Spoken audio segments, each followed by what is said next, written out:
Balbakaw? Balbakaw. Ayan, sige. Kambala sa balbakaw mo. Ano ba? Kala ko ba multor? Asian Pacboy, huhulihin nga ba ng mga pulis? Bakit siya nandun nakasakay sa police patrol? Karen Mix TV, Showbiz Update.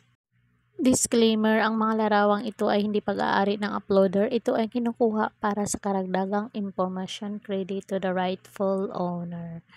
So, itong si Pacboy, guys, pinagluloko ng mga katropa niya at pumunta sila doon sa police patrol para kunwaring isakay si Pacboy. At yon pala ay yung mga pulis gusto lang magpa-picture kay Pacboy at that time. So, gulat kayo, no?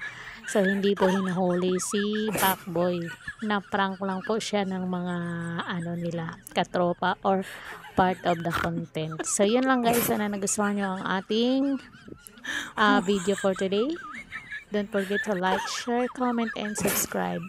Comment down kayo kung ano ang inyong pahayag nitong bagong upload ni Pacboy.